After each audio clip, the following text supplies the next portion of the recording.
Okay, we've got our black KYMRON XH26 with the Kubota diesel. Time for an oil change and regular maintenance.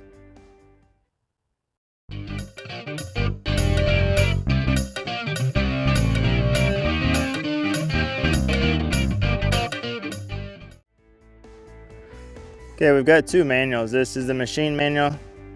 It is a little bit basic and simplified. And here's our actual Kubota manual for our D1105.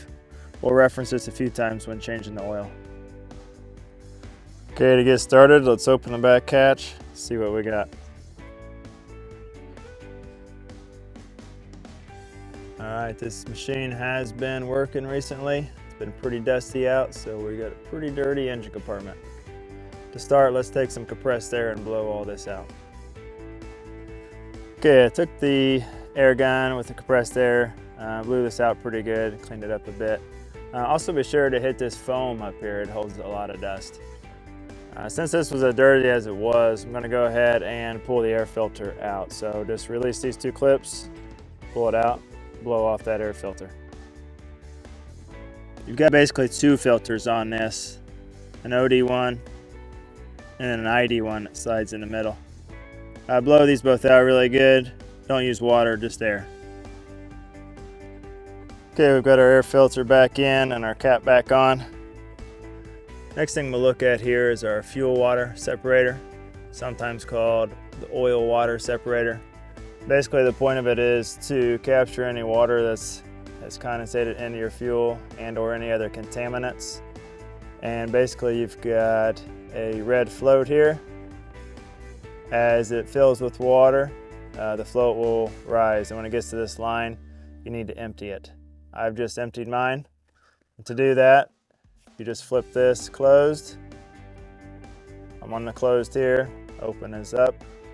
So you close the fuel, remove this big nut, and drain the tube. Be careful, there is a spring in there and the float that can come out. One other note about the fuel water separator. When you empty this, there will now be air that will enter the fuel line system. We'll need to bleed that, and we'll take care of that when we get ready to start up the motor after the oil change. Okay, when you're ready, be sure to turn the fuel supply back on. There is a screen filter in here, but this is not your fuel filter. Your actual fuel filter is up here. So your fuel runs through this line, through the regulator, up to the fuel filter, and then into the motor. We won't cover the fuel filter today. Next thing we're going to check while we're here is our coolant reservoir. This is our high line, this is our low line. You can see we're in pretty good shape, but I am going to go ahead and top it off. Make sure you use the same color. Most likely you should have the green coolant in here, and get the diluted. Okay, you just pop the lid off, get a funnel in there. I've got our green coolant that is pre-diluted. Okay, we've got our coolant filled up. Now I think we're ready to get to the oil change. So this version of the XH26 has the Kubota. Some versions have the Yanmar.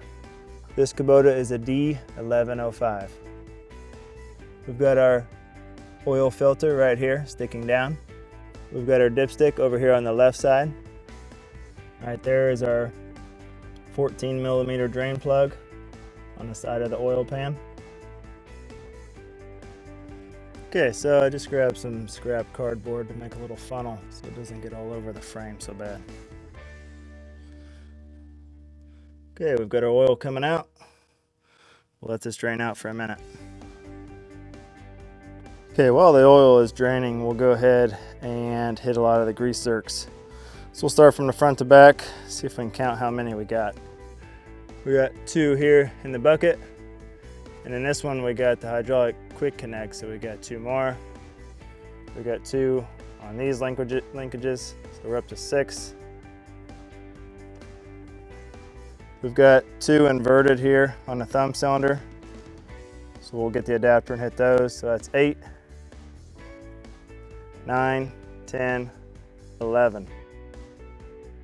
Be sure to look over the machine as you're doing this. So in this instance, I was looking for the grease coming out. Notice this whole bracket and bolt were loose. So I'll tighten this up. I'm using red grease. So as you start to grease your zerks, you should look for grease coming out of the bearing surfaces. And normally it's going to be dark, obviously, because the old grease in there is dirty. Here we got number 12, 13, 14, 15, and 16, although those basically are the same thing. All right, we got another one here, here, both cross members for the blade. Pivot point here, pivot point here. Okay, then the 3 here on the front. So we got our main slewing gear and our gear drive motor, these top 2. So we'll hit those with about 4 pumps, and then we'll turn the body 90 degrees, hit them again, turn another 90, and so forth to work it around. The bottom one here is the pivot point for the side swing cylinder. Okay, we've got one more up here on this pivot point. I think that concludes all of our grease zerks. Okay, back to the oil change. It looks like it is done draining. We'll get our plug back in and get ready to take out the filter. Okay, the filter that comes with your machine should be this one. Kubota XH26D-32093. To get a replacement, you can take this to your local auto parts store. They can cross-reference with some brands that they have. To get it out, I'm going to use a filter cap wrench, and the one that fits this filter is an 80 millimeter. All right, we've got our oil filter here, so we'll reach up from the bottom with that cap wrench to take it out. Okay, we've got our old filter out and draining. Time to put the new one in. All right, here we got our new filter. Put a little oil on the seal and then hand start it, and then use your wrench to tighten up. Okay, we've got our new filter in. Our oil fill port will be right here.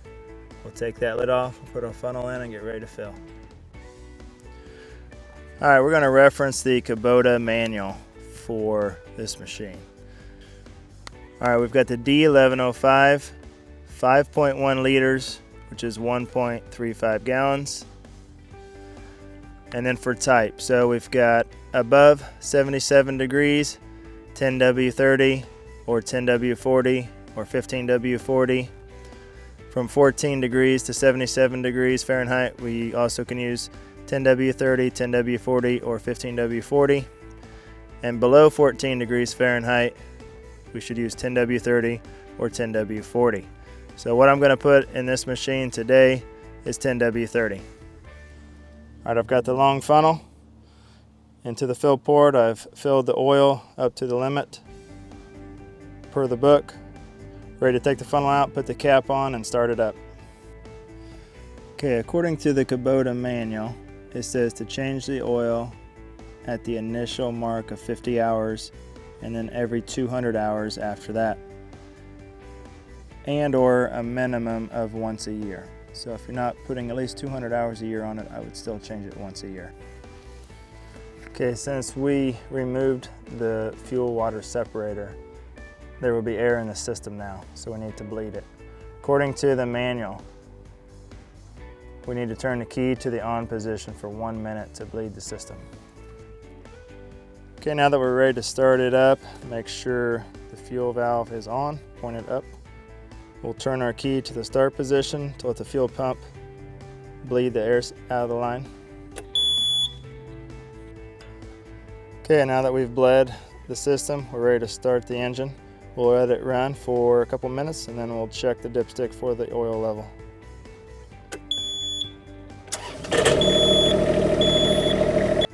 Okay, now we're going to check our dipstick, which I mentioned is here on the left side. Okay, I've checked the dipstick. It looks good.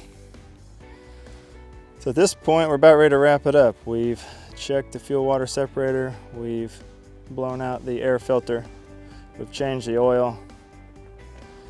We've hit all the grease zerks.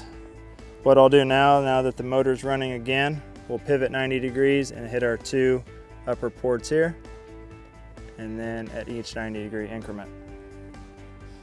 Okay, overall that's not too difficult. Check out some other videos for some of the other maintenance, like tensioning the tracks. And in the future, we will drain the oil and replace the gear oil in the drive motors. Okay, one extra little side note while you're doing all this. So this is our throttle lever. This is our high limit and our low limit. There are screw stops here. I would not adjust those. But what we want to check is that the throttle lever is actually getting to both stops. Because your throttle is moved by your lever up here, you also have screw stop here and down here. These may not be adjusted right and could be too far down, preventing the throttle lever from actually moving all the way. So check that the throttle lever on the motor is contacting both stops at high and low. If not, you can back off these screws to get more travel, which means more horsepower. When I first received this machine, this was only running at 1900 and some RPMs at high limit. And so I noticed that we were not meeting the stops on the motor. So I adjusted these to match that we were getting full travel on the motor throttle lever.